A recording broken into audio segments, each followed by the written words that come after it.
Hi guys, David Jennings here from the SEO Method, and we're actually really lucky today to be joined by James Schramko.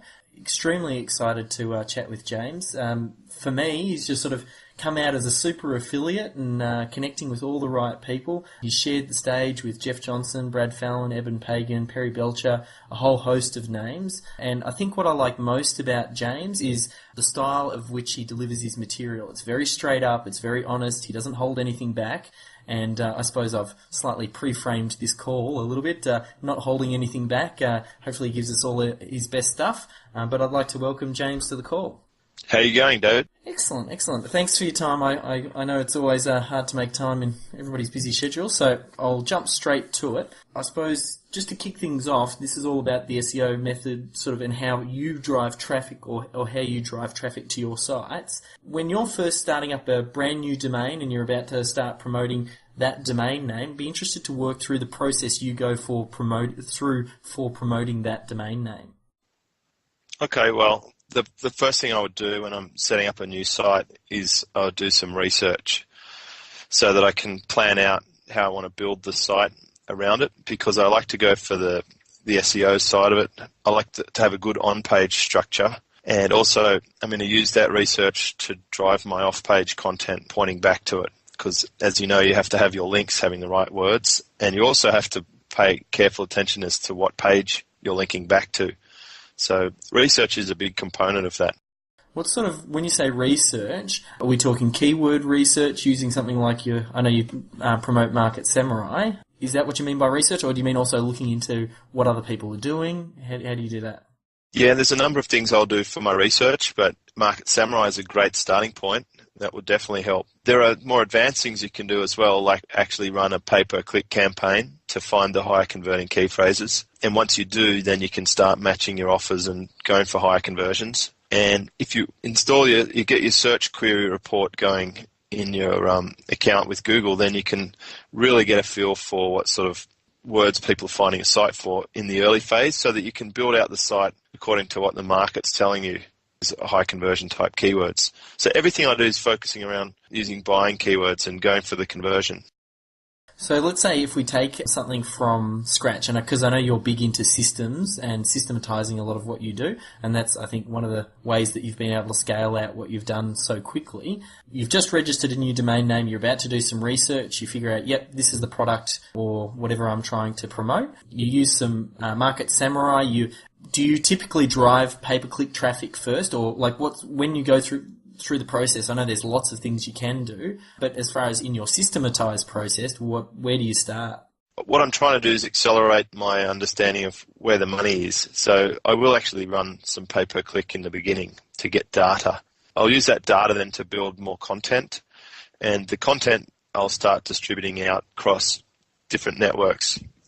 Using some of the things like article marketing, you're probably familiar with that sort of stuff. Yeah, yeah. And then blog comments, and then forums, press releases, and I'll also get links from other blogs using some blog networks. Yeah, a combination of that is going to really power up the pages that you want to rank well and the ones that convert well. So, because I know you're a big fan of WordPress rather, and building on that particular platform. So you run some pay-per-click stuff, you find out what your buying keywords are, you're monitoring your Google Analytics to know where people are converting from. Then you go, okay, these are the keywords I need to be doing. Then you build out the pages on your WordPress platform for those particular buying keywords. And then, so you've built it up. That's all on-page stuff. And you do, obviously, all of my guys are familiar with your basic on-page stuff. Like you do all your title tags and the right meta descriptions. And I know you're quite good with the sales copy as well. So you're crafting these little pages of content. And then are they driving straight to the offer straight from that? Or do you funnel them into another sales letter? Or I suppose it depends on what you're working on. Depends on the system.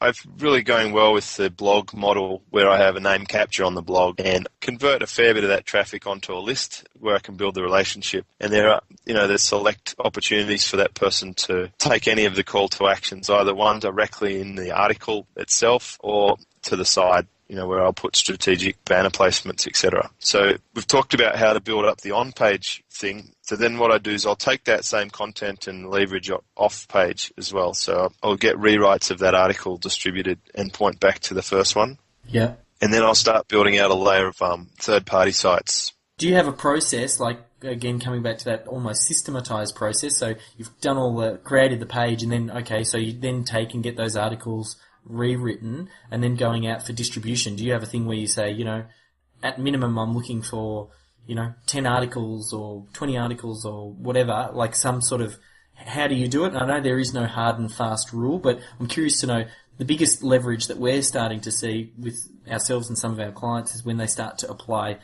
it almost as a system. And I suppose for a system to work, you need to have some guidelines or goalposts to shoot between. Well, I have a perpetual content machine working. So all I need to do is feed it keywords, and then the content will come back to me for me to place on the blog, and then the rest of it will be distributed automatically using some of those methods that I talked about. Very cool. Is there any chance we can dig in deep as to how that model works? So once you get the content done, so you get it written through your writer, and then it comes back to you and you publish it on the blog, and then what are some of the different processes? And you mentioned stuff like the blog comments and the article submissions. We're really keen to, if we Basically, can. as soon as an article's posted on my blog, then that activates backlinking and further distribution of that article. Yeah.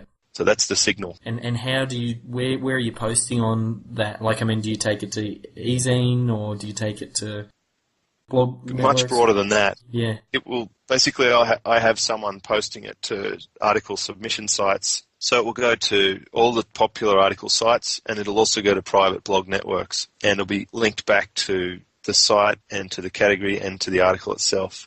And there'll be different versions of the article. Very cool. And where's this assistant posting it? Like, it sounds like there's quite a few different areas that it's going out to.